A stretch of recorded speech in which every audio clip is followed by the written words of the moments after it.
We have a major update this afternoon. The United States Supreme Court has agreed to take a case that could completely gut birthright citizenship under the 14th Amendment to the United States Constitution. As a lawyer, I'm shocked and honestly perplexed that the court would consider such a case. Why?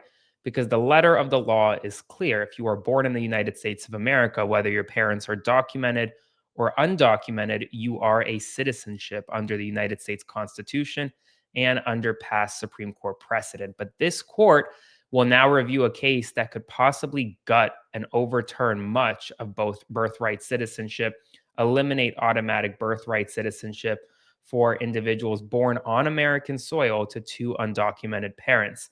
This is a major situation. And as a lawyer and a journalist, I'm going to break it down for you. So make sure to like, comment, share, and subscribe.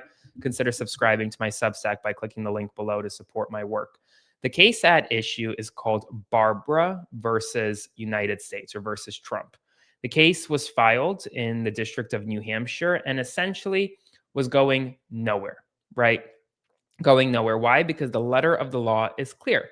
The 14th Amendment was adopted after the Civil War and says, quote, all persons born or naturalized in the United States and subject to the jurisdiction thereof are citizens of the United States and of the state wherein they reside. That's the text of the 14th Amendment. But the executive order signed by President Trump on January 20th seeks to end birthright citizenship. Essentially, that if their parents are in this country either illegally or temporarily, children born to parents that are illegal or here temporarily, undocumented or here temporarily, don't automatically get birthright citizenship. But the issue is the United States is one of roughly 30 countries, including Canada and Mexico, that offer automatic citizenship to nearly everyone that is born here. And birthright citizenship was added to the United States Constitution in 1868 when the 14th Amendment was adopted following the Civil War. The amendment was intended to overrule one of the Supreme Court's most notorious decisions in 1857, the Dred Scott decision, holding that a Black person whose ancestors were brought to the United States and enslaved was not entitled to any protection from the federal courts because he was not a U.S. citizen.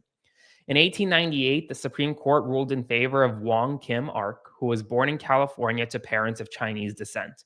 It was a 6-2 ruling, and the court rejected the argument from the government that Wong Kim Ark was not a U.S. citizen.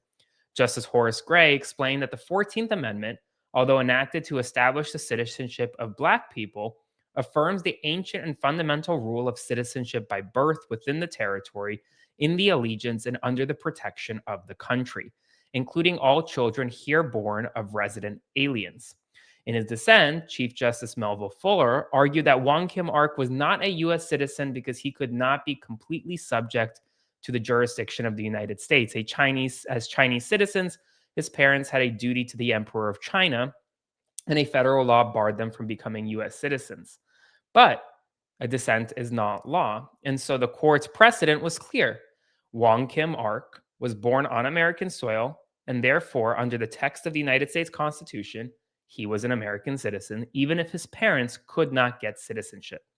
And then, in 1940, and again in 1952, Congress enacted essentially a federal law that codified the citizenship clause. And it did so with Wong Kim Ark in mind.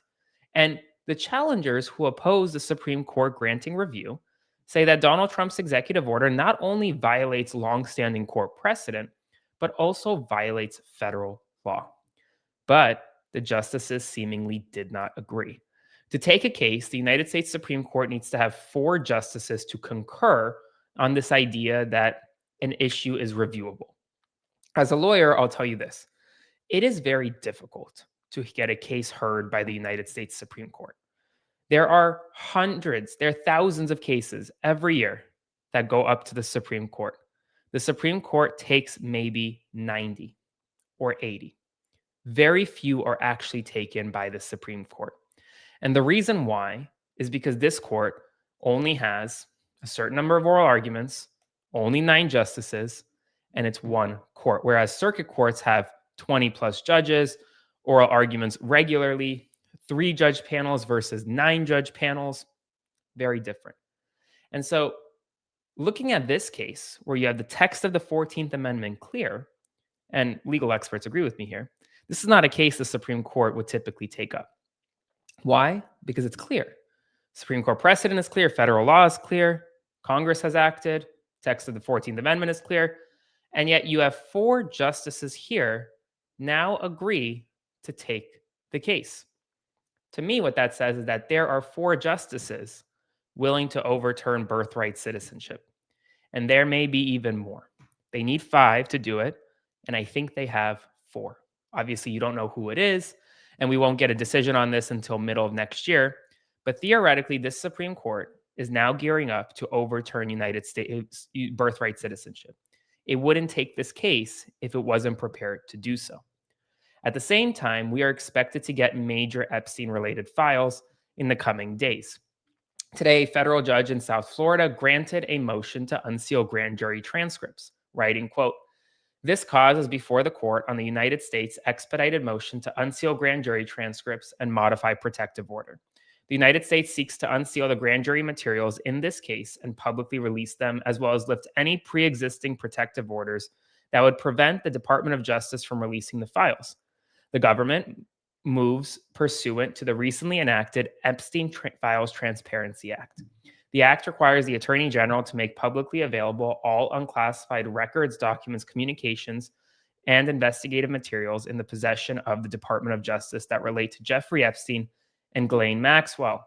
The government previously sought to unseal the grand jury transcripts. The request was denied because it violated the federal rules of criminal procedure, and the government failed to show that disclosure was appropriate under any of the exceptions.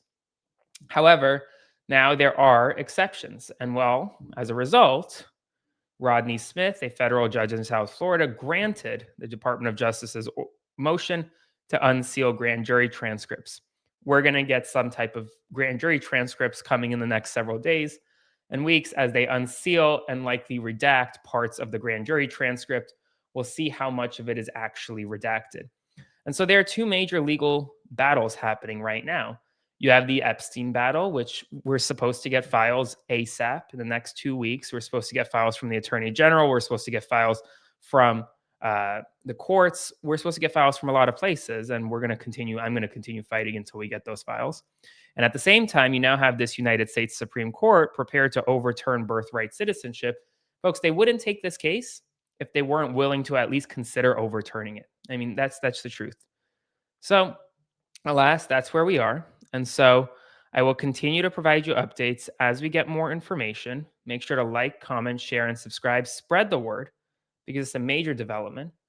And if you want to support my work, please consider subscribing to my Substack by clicking the link below. I will see you soon.